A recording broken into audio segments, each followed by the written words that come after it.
The blue light of the monitor didn't just illuminate the room. It felt like it was carving Leanne's exhaustion into the glass. It was 11:42 p.m., and the silence of the 50th floor was heavy, a suffocating vacuum that matched the hollow ache in her stomach. At 23, Leanne Vigil was a ghost in a designer world, her cheap blazer fraying at the cuffs while she filed the secrets of men who forgot her face the moment they turned away. She was bone-tired, the kind of weary that comes from 3 bus transfers and a bank account sitting at $4.12. In a daze of muscle memory, her finger slipped. Click. The screen didn't show a spreadsheet. It showed blood-red ledgers, shell companies, black market ports, untraceable wire transfers. Her heart hammered against her ribs like a trapped bird. Leanne Vigil. The voice was a low, velvet rasp that seemed to come from the shadows themselves. Leanne froze, her breath hitching in her throat. She didn't turn. She couldn't. Behind her stood Wang Mao, the man who owned the city, and now, the man who owned her mistake.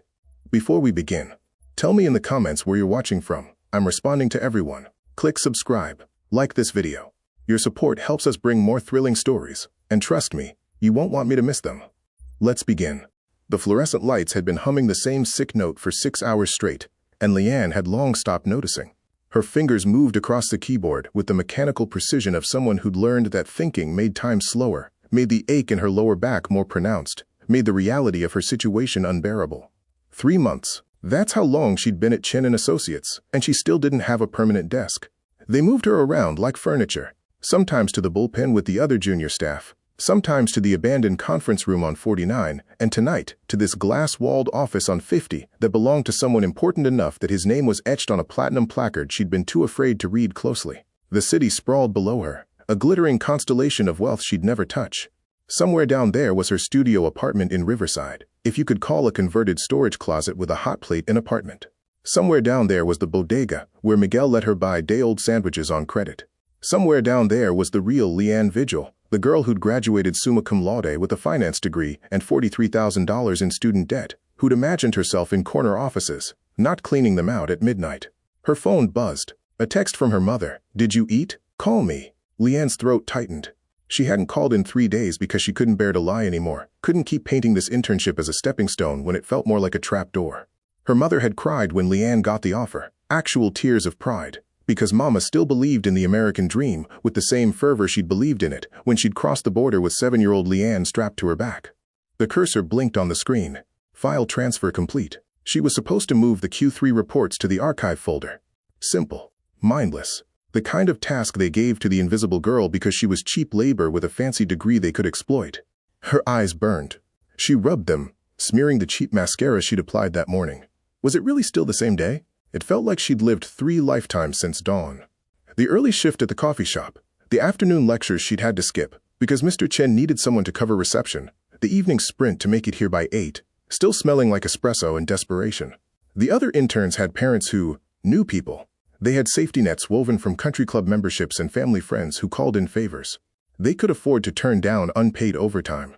They wore their exhaustion like a badge of honor, something temporary. Something that would make a good story at their future hedge fund. Leanne wore hers like a second skin. Her stomach growled, angry and insistent. She'd skip dinner, save the $7 for tomorrow's Metro card. There was half a protein bar in her bag, the wrapper already torn open from this morning. She reached for it with one hand while navigating the file system with the other, her mind splitting itself between hunger and the mechanical task of dragging folders into digital oblivion. The office was a mausoleum at this hour. Everyone else had gone home to heated apartments and refrigerators that didn't contain only condiment packets and tap water. She could hear the building settling around her, the distant groan of pipes, the whisper of the ventilation system, the soft tick of the antique clock in the hallway that probably cost more than her entire year's tuition. She thought about quitting. She thought about it every night on the bus ride home, when her reflection in the window looked back at her with hollow eyes and a wrinkled collar. But quitting meant admitting defeat. Quitting meant watching her mother's face crumble. Quitting meant the student loan payments she'd deferred would come crashing down like a financial avalanche. So she stayed. She filed. She answered phones. She made coffee for men who never learned her name, despite the fact that she'd been refilling their cups for 90 days straight. She was a ghost, translucent and forgettable, drifting through marble lobbies and mahogany boardrooms without leaving so much as a fingerprint. The exhaustion wasn't just physical anymore. It had burrowed into her bones, nested in her chest, wrapped itself around her thoughts until even her dreams were about spreadsheets and pivot tables and the desperate mathematics of survival. Her finger hovered over the mouse. Click on Q3. Drag to archive. Close window. Clock out. Catch the last bus. Pray it wasn't running late again. But her hand trembled. From fatigue, from hunger, from the bone-deep weariness of being 23 and already feeling ancient, and her finger slipped. The screen changed. And everything changed with it. The folder was labeled confidential in red letters that seemed to pulse against the black background of the screen. Leanne's cursor had landed on it like a fly on honey, and for one frozen moment, she could have clicked away. Should have clicked away. Her training, her common sense, every survival instinct she possessed screamed at her to close it, to pretend she'd never seen it, to go back to the safe monotony of quarterly reports and expense accounts. But exhaustion makes you stupid. Exhaustion makes your fingers heavy, and your reflexes slow, and your judgment cloudy as week-old coffee. Before her brain could catch up to her hand, she double-clicked. The screen flooded with data that didn't belong in any legitimate business file. Columns of numbers, yes, but these weren't quarterly earnings or projected revenues. These were transactions coded in a language she'd learned in her forensic accounting elective, the language of money that wanted to disappear. Shell corporations, nested inside shell corporations like Russian dolls of fraud. Porto Novo Shipping Limited, Silverline Holdings, Pacific Crown Enterprises. Names that sounded corporate and respectable, and utterly hollow. Wire transfers bouncing from Macau to the Caymans to Switzerland. Amounts that made her student debt look like pocket change. 7 figures. 8 figures.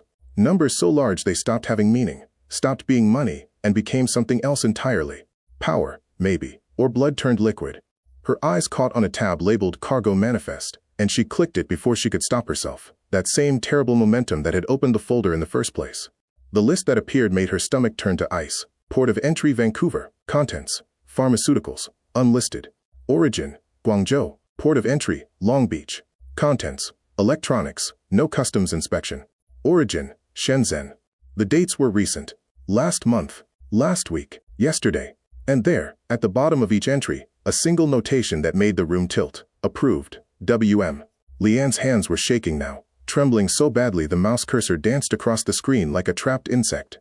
She'd heard the name Wang Mao the way you hear about hurricanes when you live inland, as something devastating that happens to other people, somewhere else. Everyone in the city knew the name, even if they pretended not to. He was the man who owned the docks and the politicians and the shadows themselves. He was the kind of power that didn't need to announce itself, because everyone already knew to step aside. And these were his files, his secrets, his carefully constructed empire of invisible money and untraceable cargo. And she was looking at it on a screen that didn't belong to her, in an office she had no business being in, at an hour when no one was supposed to be watching. She had to close it, had to delete her access history, wipe the cache, maybe throw her computer out the 50th floor window and pray no one noticed.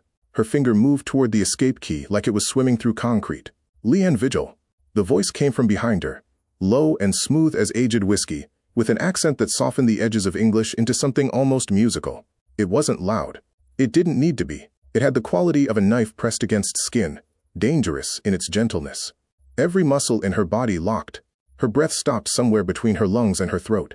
The blue light from the monitor painted her face in ghostly shades, and she knew with the certainty of prey that's just heard the predator's breath, that if she turned around, everything would be over. But not turning was impossible. The human animal can't resist looking at its own death. She swiveled slowly in the expensive leather chair that wasn't hers, her hands still frozen on the keyboard like she'd been flash-frozen mid-keystroke. The office behind her had been empty. She would have sworn it had been empty. She would have bet her life on it. She would have lost. Wang Mao stood 15 feet away, framed by the floor-to-ceiling windows that overlooked the city he owned. He wore a charcoal suit that probably cost more than her annual salary, tailored so precisely it looked like it had been painted onto his frame. He was younger than she'd imagined, maybe 40, maybe ageless, with sharp features and eyes that reflected the monitor's glow like a cat's in headlights. He wasn't holding a weapon. He didn't need to. His presence was weapon enough.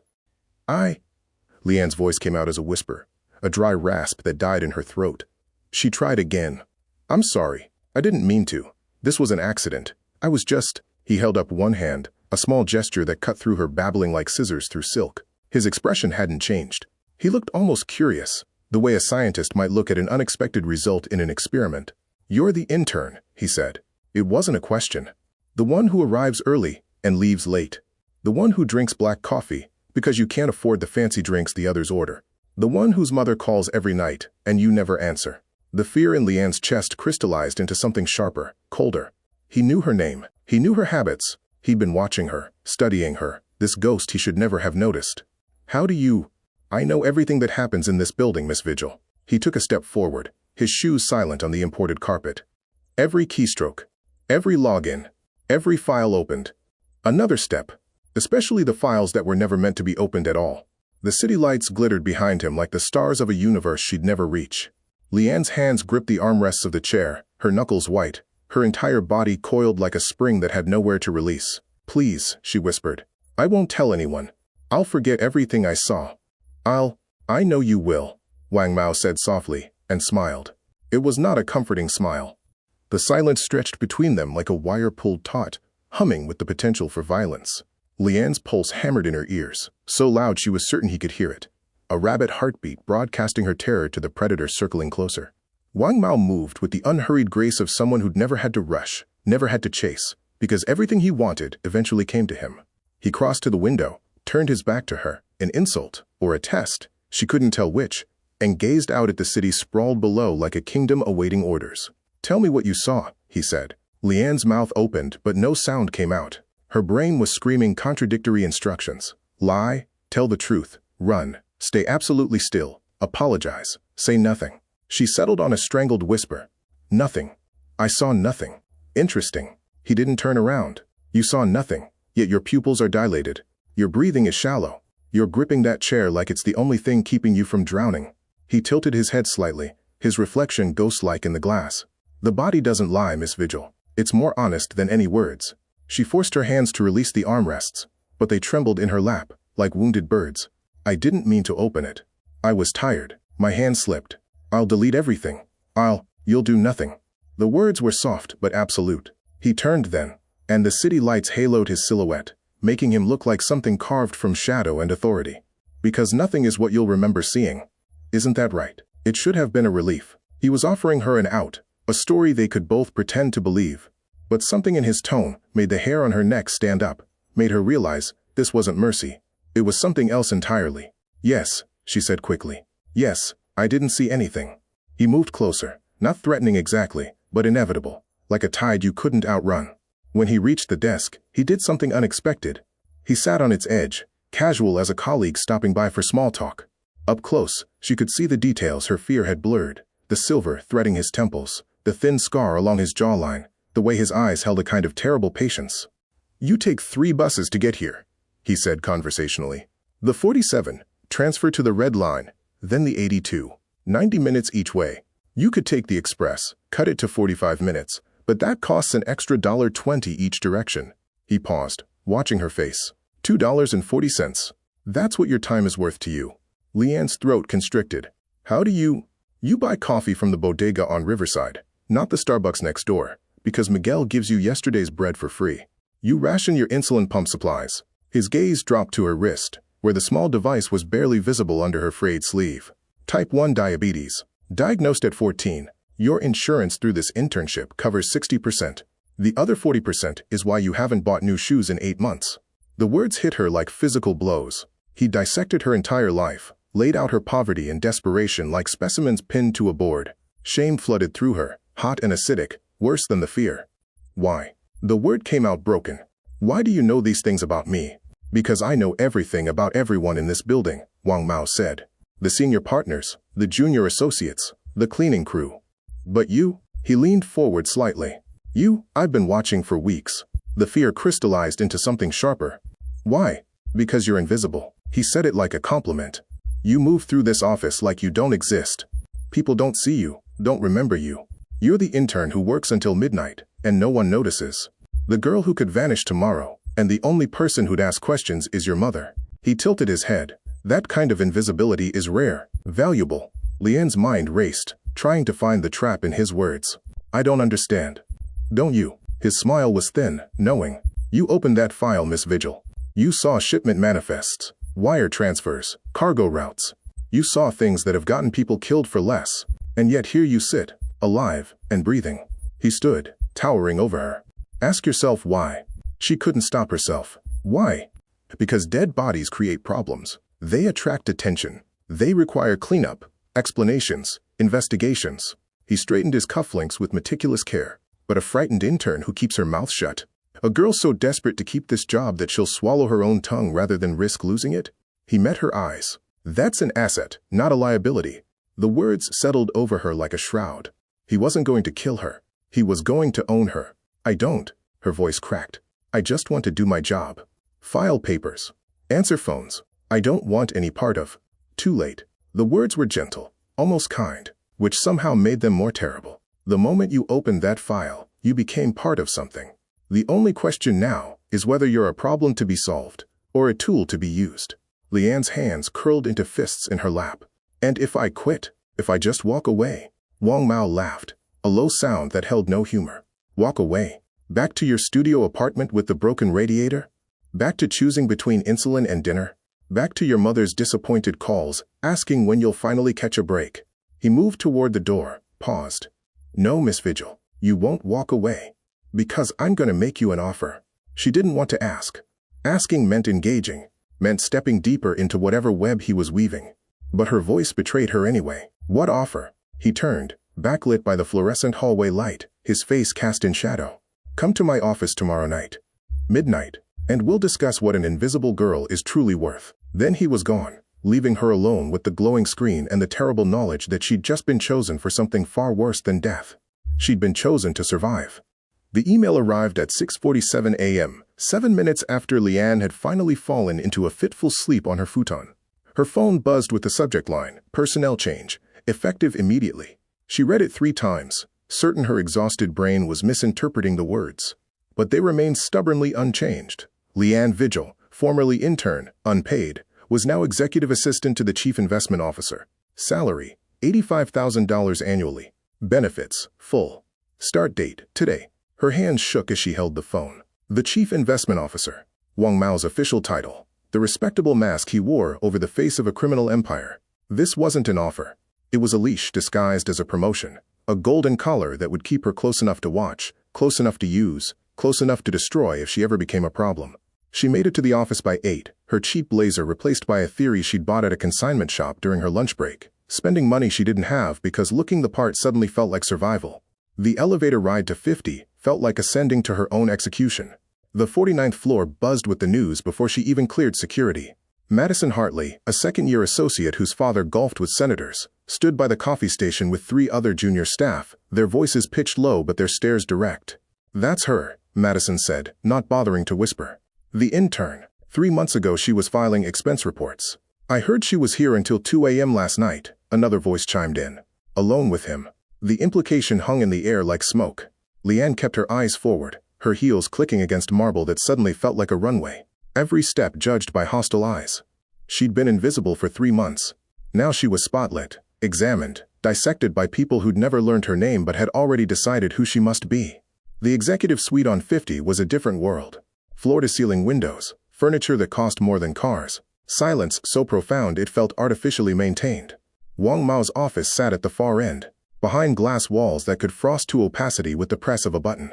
A desk had been positioned outside it, her new territory, equipped with 3 monitors and a nameplate that read L Vigil in severe black letters. She barely had time to set down her bag before Victoria Chen, Mr. Chen's daughter, a Harvard MBA with a corner office at 28, appeared like a storm in Louboutins. Leanne, is it? Victoria's smile was sharp as a scalpel. Congratulations on your sudden ascension. She let the word hover, loaded with meaning. I'm sure you've worked very hard for it. I don't. Leanne started, but Victoria was already moving past her, her perfume a cloud of expensive disdain. Just a word of advice, Victoria called over her shoulder. Some positions require more than hard work to maintain. Try not to embarrass yourself. The morning crawled by in a haze of hostile glances and whispered conversations that died when she approached. 3 senior associates who'd ignored her for months suddenly found reasons to walk past her desk, their eyes cataloging her cheap watch, her off-brand laptop bag, all the markers of someone who didn't belong. Kyle Morrison, a junior partner who'd once asked her to fetch his dry cleaning, stopped at her desk with a smile that didn't reach his eyes. Quite a promotion, Leanne. You must have made quite an impression. He leaned in closer. On someone. She wanted to explain, to defend herself, to scream that she hadn't asked for this, hadn't wanted this, that she was as confused and terrified as they were suspicious. But what could she say? That she'd accidentally uncovered criminal operations and been coerced into compliance. that her new salary was hush money dressed as opportunity? So she said nothing, and her silence was interpreted exactly the way they wanted to interpret it. By lunch, the gossip had metastasized. She heard fragments in the bathroom, in the elevator, in the break room. She no longer had the courage to enter. Sleeping with him, obviously. That's how girls like that get ahead. 3 months, and suddenly she's making more than associates who've been here 5 years. Girls like that. The phrase lodged in her chest like broken glass. Girls from Riverside with bus passes and student debt. Girls whose mothers cleaned houses. Girls who should know their place. At 2 p.m., her desk phone rang, the first call she'd received. Wang Mao's voice came through smooth as silk. "My office. Now." The glass walls were frosted when she entered, cutting them off from the watching floor.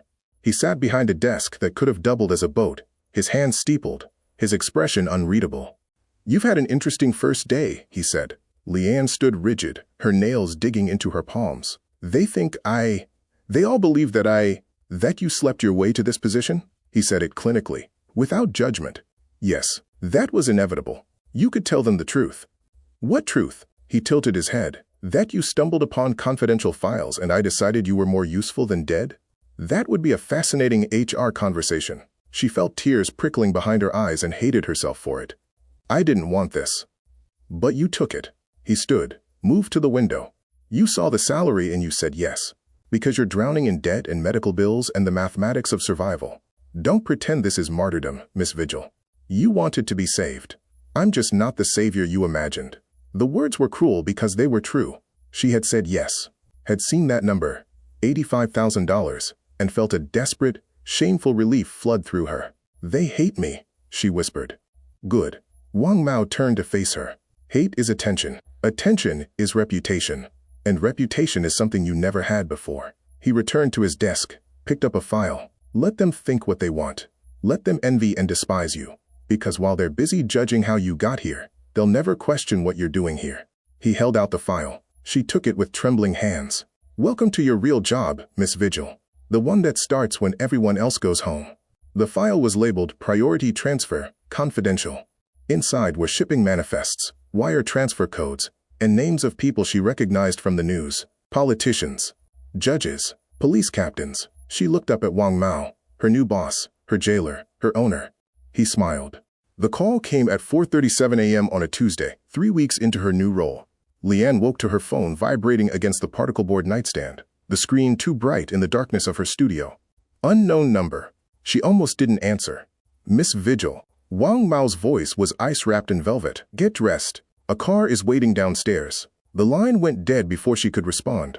The black Mercedes idled at the curb like a predator, engine purring, windows tinted dark enough to hide whatever sins transpired inside. The driver didn't speak, didn't look at her, just pulled into traffic with the smooth efficiency of someone who'd made this drive before, probably for people who didn't survive it. They didn't go to the office. Instead, the car wound through the financial district to a building Leanne didn't recognize. Older, smaller, the kind of place that housed accountants and insurance adjusters and businesses that needed to exist but not be noticed. The penthouse level was a single room, empty except for Wang Mao standing at a window and 2 other men in dark suits who watched her with the flat stare of sharks. "Do you know what happened tonight, Miss Vigil?" Wang Mao didn't turn from the window. "No, At 11:47 p.m., someone accessed the firm's secure server using your credentials. They downloaded classified documents belonging to 3 of our most prominent clients, Senator Bradley, Judge Kimura, and the Port Authority Commissioner. Files containing financial records that, if made public, would destroy careers, possibly lives." He turned then, his face illuminated by the city lights. These files were uploaded to a secure server in Prague. From there, they were sold to a journalist at the Times for $200,000. The room tilted. Leanne's hands went numb. "That's impossible. I was home. I was asleep. I didn't. Your username, your password, your access token." Wang Mao moved closer, each step deliberate. "The digital fingerprints are very clear, Miss Vigil. You accessed the server. You downloaded the files. You committed what amounts to corporate espionage and betrayal of client confidence." He stopped inches from her. "The police could be very interested in this. The FBI, certainly. Industrial espionage carries 10 to 15 years. I didn't do it." Her voice cracked, desperation bleeding through. "Someone else used my login. Someone framed me. You have to believe." "What I believe is irrelevant." He gestured to one of the men, who produced a laptop and turned it toward her. The screen showed login records, timestamps, IP addresses, all pointing to her. What matters is what the evidence shows. And the evidence shows you're either a traitor or catastrophically incompetent with your security protocols. Leanne stared at the data, her mind racing through the past 3 weeks. She'd been careful, hadn't she? Changed her password when prompted, never written it down, always logged out. But she'd also been exhausted, working 16-hour days, her attention fractured between legitimate tasks and the darker assignments Wang Mao fed her after hours. Had she been careless? Had someone watched her type her password? "I want you to understand something," Wang Mao said quietly. "Those files contained information about campaign contributions from my business associates, about favorable port inspections, about court cases dismissed for reasons that wouldn't bear scrutiny." He took the laptop, closed it with a soft click. If those files become public, very powerful people will want someone to blame, someone to punish. The trap snapped shut around her with crystal clarity. "You did this." His expression didn't change. "I did nothing. Someone used your credentials. Whether that someone was you, acting on conscience or greed, or whether it was someone else taking advantage of your carelessness. Does it really matter? The result is the same." "Why?" The word came out broken. "Why would you do this to me?" "Because now you understand the stakes." He moved back to the window, hands clasped behind his back. "Before, you were afraid of losing your job, of disappointing your mother, of drowning in debt, child's fears. But now," he glanced over his shoulder, "now you know what it means to have your name on evidence of a federal crime. Now you know what prison looks like from the defendant's chair." One of the suited men stepped forward, handed her a folder. Inside were photographs, screenshots of the leaked files with her username watermarked across them, bank records showing the $200,000 deposited into an account she'd never opened but bore her social security number, even a fake email trail showing her negotiating the sale. "This is insurance," Wang Mao said, "against conscience, against second thoughts, against the possibility that you might decide cooperation isn't worth the cost. You're blackmailing me with a crime you committed. I'm insuring your loyalty with evidence of a crime committed under your identity. There's a difference." He turned fully now, his face hard. "You can be angry, Miss Vigil. You can rage against the injustice. But you cannot run from this. Because if you do, if you go to the police, if you try to expose me, if you even think about becoming a liability, these files go public. And you go to prison." The folder trembled in her hands. 23 years old, and she was looking at evidence that could destroy her life, fabricated so carefully she couldn't prove it wasn't real. Her stomach churned with rage and terror, and a helpless understanding that she'd been outmaneuvered before she even knew the game had started. "What do you want from me?" "The same thing I've always wanted. Your invisibility. Your access. Your absolute discretion." He moved to the door, paused. "Go home, Miss Vigil. Get some sleep. Tomorrow you'll continue your work as my assistant. And you'll do so knowing that your freedom exists entirely at my discretion. And if I refuse..." The smile he gave her was almost pitying. "Then you'll discover how thoroughly I can destroy someone who's already been made to look guilty." The Mercedes took her back through streets slick with early morning rain. She watched the city slide past the tinted windows, the same city that had seemed full of possibility when she'd first arrived, that had promised her a future if she just worked hard enough, sacrificed enough, believed enough. Now she understood the truth. The city didn't make promises. It made examples of people who believed they could escape their station, who thought merit mattered more than power, who confused opportunity with freedom. She'd wanted to be saved. Instead, she'd been claimed, and the evidence of her destruction sat in a folder on her lap, stamped with her name, authenticated with her credentials, ready to be deployed the moment she stopped being useful. The car pulled up to her building as dawn broke gray and cold over Riverside. She climbed out, clutching the folder that contained her own manufactured guilt, and looked up at the luxury towers downtown where Wang Mao probably stood, watching the sunrise over his kingdom. She was his now. Completely, irrevocably, and they both knew she had nowhere left to run. The security guards arrived at 9:15 a.m., 2 hours into what Leanne had thought would be just another day of swallowing her fear and pretending to be a normal assistant. They appeared at her desk like pallbearers, faces professionally blank, radios crackling with static that sounded like the countdown to her execution. Miss Vigil, the older one, Jenkins, had nodded to her every morning for 3 weeks. Now he wouldn't meet her eyes. "You need to come with us." The floor went silent. Every conversation died mid-sentence. Every keyboard stopped clattering. Madison Hartley stood frozen by the printer, her mouth open in delighted shock. Victoria Chen emerged from her office, arms crossed, wearing an expression of vindicated superiority. "There must be some mistake," Leanne heard herself say, the words hollow even as she spoke them. She knew there was no mistake. This was the endgame. Wang Mao had used her up, And now he was throwing her away, turning her from asset to scapegoat, with the efficiency of a man who'd done this before. "Ma'am, please don't make this difficult." Jenkins' hand hovered near her elbow, not touching, but making the threat clear. "We need you to gather your personal belongings and come with us immediately." Her hands shook as she opened her desk drawer. 3 weeks of accumulated debris, a spare phone charger, the emergency protein bar she'd never eaten, a photo of her mother she'd kept face down because looking at it hurt too much. The drawer might as well have been empty. She'd left no mark here. She'd been a ghost, and ghosts don't have possessions. The walk to the elevator felt like a perp walk. 40 pairs of eyes tracked her progress, some gleeful, some pitying, most simply curious to witness a fall from grace. Kyle Morrison leaned against a doorframe, arms crossed, shaking his head slowly like he'd predicted this all along. Someone whispered, "I knew it," loud enough for her to hear. The elevator doors closed on their staring faces, and Leanne found herself flanked by the guards in a steel box that suddenly felt like a coffin. Neither man spoke. The numbers descended, 50, 49, 48, each floor a countdown to whatever waited below. "I didn't do anything," she said to no one in particular. Her reflection in the polished steel looked like a stranger, hollow-eyed and defeated. Jenkins cleared his throat uncomfortably. "Not our call, Miss Vigil. We just follow orders."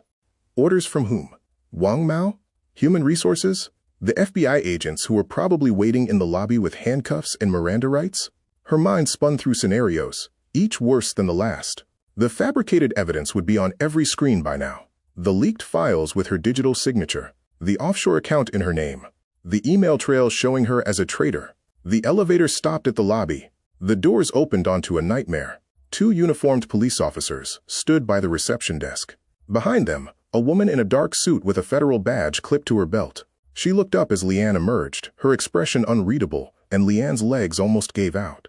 This was it. They were arresting her. Right here, in front of the morning crowd streaming into the building, in front of the security cameras, in front of God and everyone. She'd be on the news by noon. Former intern arrested for corporate espionage. Her mother would see it. Her old professors. Everyone who'd believed in her. "Miss Vigil," the federal agent said, and Leanne's vision tunneled. She thought about running, just bolting through the revolving doors and into the street, even though she had nowhere to go, no money for a lawyer, no way to prove her innocence against evidence manufactured by someone who owned half the city. She thought about her mother's face when she'd have to visit her daughter in prison. She thought about dying there, diabetic and forgotten, another casualty of a system that protected men like Wang Mao and devoured girls like her. "I didn't do it," she whispered, hating how pathetic she sounded. "I was set up. I didn't." "We need you to surrender your building access badge and sign out permanently," Jenkins said, cutting through her spiral. He held out a clipboard. Not handcuffs, a clipboard. Leanne blinked. The federal agent wasn't moving toward her. The police officers were talking to the security desk about something else entirely. They weren't here for her. The lobby continued its normal rhythm, people coming and going, unaware of her personal apocalypse. "Wait," she managed. I'm not being arrested." Jenkins looked uncomfortable. "Ma'am, we're just following termination protocol. Your employment has been terminated effective immediately. We need your badge, and any company property." Termination, not arrest. She was being fired, not charged. For a dizzying moment, relief flooded through her, until she realized this might be worse. At least in prison, there were rules, due process, a system however broken. Out here, jobless and blackmailed, she had nothing. No income, no health insurance, no protection from whatever Wang Mao decided to do with the evidence he still held. She fumbled with her badge, her fingers numb. It clattered onto the clipboard. She signed her name in a handwriting that looked nothing like hers, shaky and desperate. "Your final check will be direct deposited," Jenkins said, with the tone of someone reciting memorized lines. "You have 30 days to apply for Cobra health insurance continuation. Exit interviews are optional and can be scheduled." "Why?" The word burst from her. "Why am I being fired? What did I supposedly do?" Jenkins and the other guard exchanged glances. "We weren't given specifics, ma'am. Just told it was a security issue. You'd have to speak to HR." But there was no HR to speak to, no appeal process for someone who'd been framed by the man who owned the building.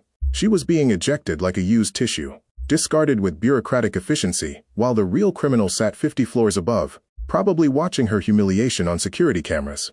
The guards escorted her to the revolving doors. Beyond them, the city sprawled under a gray sky that looked like it was pressing down, trying to crush her flat. People rushed past with coffee and briefcases, everyone with somewhere to be, someone to be. None of them saw her. She was invisible again, but this time it felt like erasure. Miss Vigil, Jenkins said quietly as she stepped toward the door. For what it's worth, I'm sorry. Then she was outside, standing on the sidewalk with a small cardboard box of belongings and nowhere to go. The morning rush swallowed her, a current of bodies that parted around her like water around a stone. She stood there, paralyzed, while the building loomed behind her, sleek and indifferent. Her phone buzzed. A text from an unknown number. This didn't have to happen. But you needed to understand how easily I can unmake you. We'll talk soon. W.M. Leanne looked up at the tower, at the 50th floor where Wang Mao undoubtedly watched, and understood with crushing clarity that this wasn't the end. This was intermission. He'd destroyed her professionally, socially, financially, proven he could do it with a phone call and a fabricated paper trail. And now she'd have to crawl back to him. Because she had no job, no prospects, no way to pay for the insulin that kept her alive. Because he still held the evidence that could put her in prison. Because she'd been systematically stripped of every option until only one remained. Survival on his terms. She walked away from the building with her pathetic box of belongings, past business people who didn't see her, through streets that didn't care, toward a future she no longer controlled. Rock bottom, she'd always heard, was when you stopped falling. She was still falling. And Wang Mao was the only one with a rope. She just had to wait for him to decide whether to throw it. The text came 3 days after her termination, from a number she didn't recognize. Loading dock. Midnight. Come alone. Leanne had spent those 3 days in her studio apartment, watching her bank account dwindle to double digits, rationing her insulin, ignoring her mother's increasingly frantic calls. She'd expected Wang Mao to contact her, to summon her back with some new demand or twisted offer. But this message felt different, wrong. The grammar was too simple, the tone too direct. She almost didn't go. But desperation makes you brave or stupid, and at this point she couldn't tell which she was becoming. The loading dock was a concrete cavern that smelled of diesel and rot, lit by flickering fluorescence that made everything look like a crime scene waiting to happen. Leanne stood in the shadows, her heart hammering, wondering if this was how people disappeared, lured to abandoned places by cryptic messages, their bodies found weeks later if they were found at all. Miss Vigil. She spun. A figure emerged from behind a delivery truck, the younger security guard who'd escorted her out. Martinez. He'd been quiet that day, uncomfortable, the one who'd looked away when Jenkins recited the termination protocol. What is this? Her voice came out harder than intended. If this is some kind of, I couldn't risk reaching out sooner. Martinez glanced over his shoulder, nervous energy radiating from him. They watch everything. The cameras, the emails, the phones. But the dock cameras have been broken for 2 weeks. Maintenance keeps forgetting to fix them. He pulled a manila envelope from inside his jacket, the paper bent and worn like he'd been carrying it for days. You need to see this. I pulled it before they could scrub the servers. Leanne took the envelope with trembling hands. Inside were printouts, server access logs, time-stamped and detailed. She scanned the data, her forensic accounting training kicking in, despite her exhaustion. The night the files were leaked, 11:47 p.m., someone had accessed the system using her credentials. But there was something else, a secondary entry hidden in the metadata. Remote access, she breathed. This shows someone logged in remotely using my credentials. From an IP address that isn't mine. Keep reading. Martinez's voice was tight. She flipped pages. The IP address traced back to a location in the building, the 50th floor. Wang Mao's private office. And there was more. A pattern of remote logins over weeks, all using her credentials, all originating from the same location. He'd been accessing the system through her account long before the leak, laying groundwork, establishing a pattern. Why are you giving this to me? Leanne looked up. If he finds out. My sister. Martinez's jaw clenched. She worked for one of Wang Mao's shell companies. 3 years ago she found discrepancies in the books, thought she was doing the right thing by reporting them. They found her in her apartment. Official cause, suicide. He met her eyes. She was left-handed. The gun was in her right hand. The words hung in the cold air between them. Another ghost. Another girl who'd seen too much. I can't fight him, Leanne said. You've seen what he can do. He owns everyone. Not everyone. Martinez pushed the envelope closer. But you need proof, real proof. This shows he framed you. But you need more. You need to make him admit it. How? Get him talking. Wear a wire. Get him to confess. Martinez was already backing away. I've documented everything I can access, but you're the one he lets close. You're the only one who can get what we need. Then he was gone, melting into shadows, leaving Leanne alone with evidence that could save her or get her killed. She stood there for a long moment, feeling the weight of the envelope, thinking about Martinez's sister and all the other people who'd been crushed under Wang Mao's empire. Then she pulled out her phone and sent a text to the number that had destroyed her life. "We need to talk. Your office. Now." The response came immediately. "Come up." The building was a tomb at night, empty floors and dark windows, only emergency lighting to guide her path. The elevator ride to 50 felt like ascending to her own trial. But this time, she wasn't going as a victim. She was going as someone with ammunition. Wang Mao stood at his window, hands clasped behind his back, the city glittering below him like a kingdom. He didn't turn when she entered. "You've been busy, Miss Vigil." Her breath caught. "How did you?" "Martinez's sister." He turned, his face illuminated by the glow of his monitors. "Did he tell you about her? How she tried to be brave? How it ended?" He moved to his desk, sat with practiced ease. "He's been looking for evidence for 3 years. Pulling logs, copying files, playing detective. Did you really think I didn't know?" The trap snapped shut again, and Liane felt the floor drop beneath her. "You've been watching him." "I watch everyone." Wang Mao opened a drawer, removed a tablet, including you, meeting him at the loading dock tonight. "The cameras may be broken, Miss Vigil, but I have other eyes." He turned the tablet toward her. Security footage from a different angle, grainy but clear enough to show her taking the envelope. Martinez's face visible. "You set this up." The realization hit like a fist. "You wanted him to give me that information. I wanted to see what you'd do with it." He set the tablet down. "Would you run to the police? Try to expose me? Or would you come here, to me, thinking you finally had leverage?" His smile was cold. "You chose poorly." Liane pulled the envelope from her bag, threw it on his desk. "This proves you framed me. Remote access from your office, your IP address, your computer. Proves what?" He didn't even glance at it. "That my computer was used? I have 3 assistants with access to my office. I have cleaning staff, IT support, dozens of people who could have used my terminal." He stood, walked around the desk. "You have logs that show suspicious activity. I have fabricated evidence of your crimes with your digital signature. Who do you think the courts will believe? People need to know what you are." They already know. He was close now, close enough that she could see the absolute certainty in his eyes. "They know I'm powerful. They know I'm dangerous. They know that people who cross me tend to have accidents. But knowing and proving are different things, Miss Vigil. And you don't have proof. You have suspicions and circumstantial evidence and the desperate accusations of a fired employee facing federal charges. Martinez will recant everything if he wants to keep his job and his freedom. His sister's death was ruled a suicide. There's no investigation to reopen. And if he becomes a problem?" Wang Mao shrugged. "Buildings have accidents, gas leaks, electrical fires. So many tragic ways to die." Liane's hands clenched into fists. "You can't keep doing this. Someone will stop you. No one will stop me." He returned to his window. "Because I don't operate in the shadows, Miss Vigil. I operate in plain sight, behind lawyers and corporations and plausible deniability. I am the system. And you?" He glanced back at her. "You're just another girl who thought she could fight it." She wanted to scream, to attack him, to do something that would crack his infuriating calm. But she stood frozen, holding worthless evidence, facing a man who'd anticipated every move. "Get out." His voice was dismissive now. "Go back to your apartment. Wait for my call. Because soon you'll realize what Martinez's sister learned too late. There's no escaping this. There's only survival. And survival means serving me." Liane walked to the elevator on legs that felt like water. Behind her, Wang Mao returned to his view of the city he owned, unbothered, untouchable. But as the doors closed, she clutched the envelope Martinez had given her. He was right.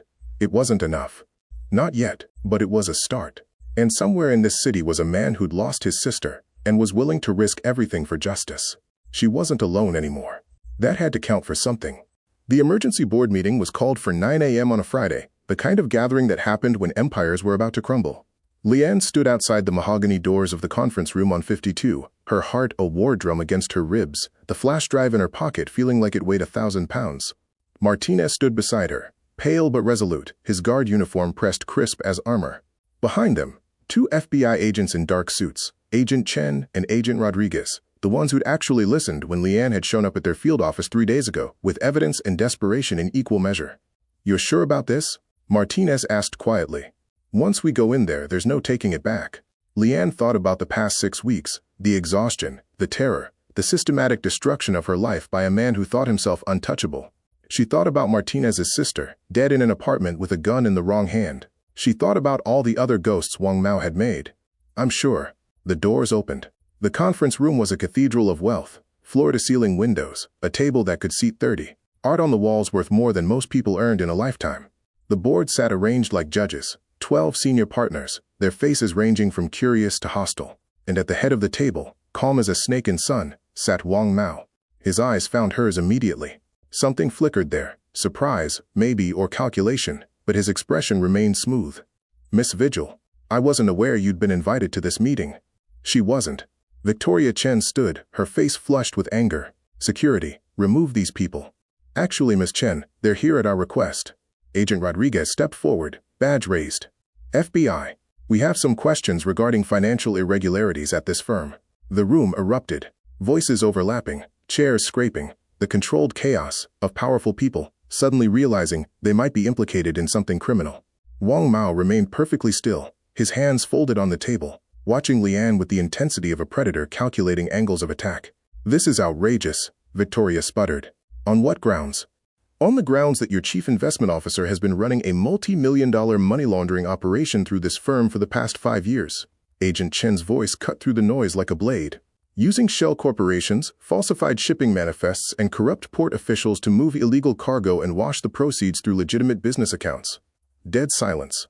Every eye in the room turned to Wang Mao, who smiled faintly, as if someone had just told a mildly amusing joke. "That's a serious accusation, Agent. I assume you have evidence?" "We do." Lian stepped forward, her voice steadier than she felt. She pulled out the flash drive, held it up like a talisman. 6 weeks of documented transactions. Server logs showing you accessing the system remotely, using my credentials. Communications with Port Authority Commissioner Hayes, approving uninspected cargo. Wire transfers to offshore accounts in the Caymans, all traced back to shell companies you control. "Miss Vigil was fired for cause," Wang Mao said smoothly. "For leaking confidential client information. This is clearly a vendetta." "Is it?" Lian plugged the flash drive into the room's presentation system. The screen behind Wang Mao lit up with data. "Because here's the interesting thing about the files that were leaked under my name. They weren't just stolen, they were modified. Someone added false information to make Senator Bradley and Judge Kimura look corrupt. Information that wasn't in the original files." She clicked to the next slide. Side-by-side comparisons of documents. Originals versus the leaked versions. Timestamps showing the modifications. Metadata proving they came from Wang Mao's personal computer. "You didn't just frame me for leaking files," Lian continued, her voice gaining strength. "You created fake evidence to blackmail public officials. Senator Bradley was investigating your port operations. Judge Kimura was set to rule on a case against one of your shell companies. You needed leverage, so you fabricated evidence of their corruption and made it look like I was the whistleblower." The board members leaned forward, squinting at the screen. One of the senior partners, Morrison, the same one who'd made insinuations about how she'd earned her promotion, spoke up. "Wang, is this true?" "Of course not. Miss Vigil is clearly—" "There's more." Martinez stepped forward, his voice shaking but determined. 3 years ago, my sister Elena Martinez worked in accounting for Pacific Crown Enterprises, one of Mr. Wang's shell companies. She found discrepancies, started documenting them. 2 weeks later, she was found dead, ruled a suicide. He pulled out his own folder, but I kept her notes, her documentation, and it matches exactly with the transactions Miss Vigil found. Wang Mao's composure finally cracked, just a hairline fracture. "Your sister was mentally unstable. My sister was left-handed. The gun was in her right hand." Martinez's voice broke. "You killed her, and you've been killing this company slowly, using it to wash blood money, while everyone looked the other way, because you made them rich. But here's what you didn't count on," Lian said, advancing on the table. "You're not the only one in this room profiting from it. Victoria Chen, you've been helping him." Victoria went white. "That's insane. I would never." Lian clicked to another slide. Email chains between Victoria and Wang Mao, discussing special clients and favorable arrangements. Bank records showing substantial deposits to Victoria's accounts, timed perfectly with major shipments through the port. "You gave him legitimacy," Lian said. "Your father's name, his reputation. You ran interference, kept the other partners from looking too closely, made sure audits went to friendly firms. And in exchange, he made you rich." Victoria's mouth opened and closed soundlessly. Around the table, the other board members shifted away from her, like she'd become radioactive. "This is circumstantial," Wang Mao said, standing. His voice remained calm, but something dangerous flickered behind his eyes. "Email chains can be fabricated. Documents can be falsified. Miss Vigil herself was caught leaking files. Except I didn't leak them. You did." Lian pulled out her phone, pressed play. Wang Mao's voice filled the room, crystal clear. "You have logs that show suspicious activity. I have fabricated evidence of your crimes with your digital signature. Who do you think the courts will believe? The recording continued. Their entire conversation from the night she'd confronted him, every admission, every threat, captured by the phone in her pocket that he'd never thought to check. I don't operate in the shadows, Miss Vigil. I operate in plain sight, behind lawyers and corporations, and plausible deniability. The room exploded. Board members shouting, some for security, others demanding explanations. Victoria tried to bolt for the door, but Martinez blocked her path. Wang Mao stood frozen, his carefully constructed empire collapsing in real time around him. Agent Rodriguez moved forward with handcuffs. Wang Mao, you're under arrest for money laundering, racketeering, wire fraud, and conspiracy to commit murder. Wang Mao's eyes locked on Lian's as the cuffs clicked shut. No rage, no desperation. Just a cold assessment, like he was recalculating her worth, figuring angles even now. This isn't over, he said quietly, meant only for her. Yes, Lian said, it is. They led him out, Victoria in cuffs behind him, and Lian stood in the center of the chaos feeling like she'd just run a marathon. Her legs shook, her hands trembled, but she was still standing. Martinez appeared at her elbow. You okay? No, she said honestly. But I will be. Through the window, she could see the same city that had chewed her up and spit her out, that had almost destroyed her. But it looked different now. Smaller. Conquerable. She'd been invisible. She'd been a victim. She'd been destroyed. But she'd survived. And in surviving, she'd learned to fight. The intern who'd opened the wrong file was gone. In her place stood someone who'd closed it, permanently. 6 months later, Lian stood in the same office where it had all begun. But the view looked different now. The city still glittered below, but she no longer felt like a ghost pressed against the glass. She belonged here. She'd earned it in blood and terror, and the kind of transformation that couldn't be undone. The nameplate on her desk read, Lian Vigil, Director of Strategic Operations. The title had been offered 3 months ago, after the trials, after the guilty verdicts, after the firm had been gutted and rebuilt under federal oversight.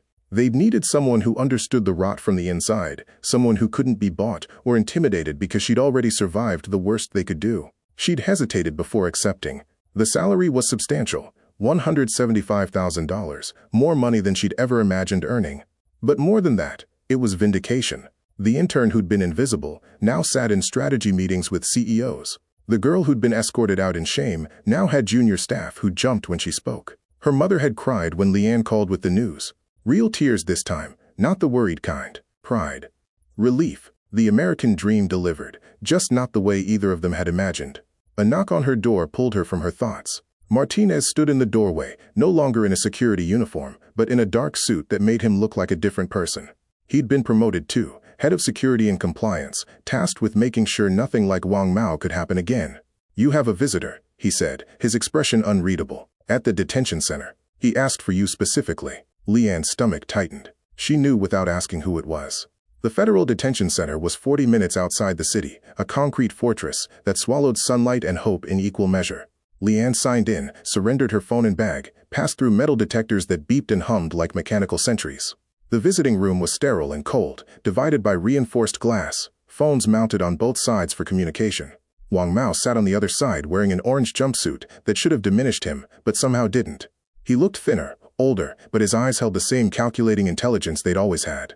When he saw her, something flickered across his face, recognition, perhaps, or respect. She picked up the phone. He did the same. Miss Vigil, his voice came through tinny and distant. Or should I say, Director Vigil. Wang Mao. She kept her voice neutral, professional. She'd prepared for this meeting, rehearsed what she'd say. But now that she was here, the words felt inadequate. Congratulations on your promotion. He leaned back, casual despite the handcuffs. Director of Strategic Operations. It suits you. You always had the mind for it, even when you were filing expense reports and pretending to be forgettable. I didn't come here for small talk. No, you came because you needed to see it. Needed to confirm that I'm really here, really caught, really defeated. He smiled faintly. And because part of you still has questions. He was right, damn him. She'd told herself this visit was about closure, about proving she'd moved past him. But the truth was more complicated. For 6 weeks he'd been the center of her universe, the predator she couldn't escape, the puppet master pulling every string, and then she'd cut those strings. She'd won, but winning didn't feel the way she'd thought it would. Why? The word came out before she could stop it. Why me? Out of everyone in that building, everyone you could have used, why did you choose me? Wang Mao regarded her for a long moment. Because you were hungry. Not just for money or success. You were hungry for survival in a way the others weren't. They had safety nets, backup plans, parents who'd bail them out. You had nothing, and people with nothing are either broken or dangerous. He leaned forward. I needed to find out which you were. And you're dangerous, Miss Vigil. More dangerous than I anticipated. There was no anger in his voice, only a kind of clinical assessment. I underestimated you. I saw a desperate girl and missed the steel underneath. That was my mistake. Your mistake was thinking you could control people through fear alone. Not fear alone. Fear combined with need. Fear of losing what little you have is the most powerful motivator in the world. I've built empires on that principle. He paused. But you turned your fear into fuel. You didn't just survive, you learned. Adapted. Became someone who could beat me at my own game. Leanne set the phone down for a moment, collecting herself. This wasn't how she'd imagined this conversation going. She'd expected rage, threats, promises of revenge. Not this strange acknowledgement, this twisted respect. She picked up the phone again. Victoria took a plea deal. 15 years. She's cooperating with the federal investigation into your other operations. I know. He didn't seem bothered. She was always weak. Useful, but weak. She folded the moment things got difficult. His eyes locked on hers. You didn't fold. Even when I had you cornered, framed, destroyed, you kept looking for angles. That's the difference between someone who survives and someone who wins. I'm not like you. Aren't you? The question hung in the air. You used people. Martinez, the FBI, even me. You recorded our conversation without consent. You manipulated the board meeting perfectly, knew exactly which revelations to time for maximum impact. You played the game, Miss Vigil, and you played it better than I did. The words stung because they held truth. She had manipulated. She had used people. She'd learned his methods and turned them against him. In becoming strong enough to defeat Wang Mao, had she become too much like him? The difference, she said slowly, is that I did it to stop you from hurting more people, to get justice for Martinez's sister, to protect others from becoming what I almost became. You did it for power and profit. Intent makes us feel better about our actions. But the actions themselves? He shrugged. They're the same. We both saw people as pieces, on a board. We both calculated costs and benefits. We both did what was necessary to win. Leanne stood, ready to end this conversation, to walk away from him forever. But his next words stopped her. 25 years to life, they're saying. I'll die in here. He didn't sound afraid, just factual. But you're out there with everything I taught you. My methods. My understanding of how power really works. And that's the irony, Miss Vigil. I lose, but my legacy continues. Through you. I'm nothing like you, she repeated, but her voice wavered. Not yet. But give it time. Power changes people. You'll make decisions that compromise your principles. You'll hurt people who get in your way. You'll justify it all in the name of the greater good. He leaned close to the glass. And when that happens, you'll understand what I always knew. We're not so different. You just had better reasons to fight. She hung up the phone without responding, walked out through security, emerged into afternoon sunlight that felt too bright after the dimness of the detention center. Her driver waited by the car, ready to take her back to her office, her title, her new life built on the ruins of his empire. Martinez called as she slid into the back seat. How did it go? Fine, she said automatically. Then, more honestly, complicated. He's wrong, you know. Whatever he said to mess with your head, he's wrong. You're not like him. Leanne looked out at the city, approaching in the distance, at the towers where she now held power, where she made decisions that affected hundreds of lives. I hope you're right. But doubt had taken root. And as the car carried her back toward her new life, she couldn't shake Wang Mao's final smile, knowing, almost proud, like a teacher watching a student surpass him. She'd won. She'd survived. She'd risen from invisible intern to director, from victim to victor. But victory, she was learning, was more complicated than she'd ever imagined. And the question of who she'd become in the process, that would take longer to answer. The car merged into traffic, carrying her forward toward whatever came next. Behind her, Wang Mao sat in his cell, defeated but somehow still present, his lessons and warnings echoing in her mind like ghosts she couldn't exorcise. She was free, but she wasn't sure she'd escaped. Thanks for watching. Please like, comment, and subscribe.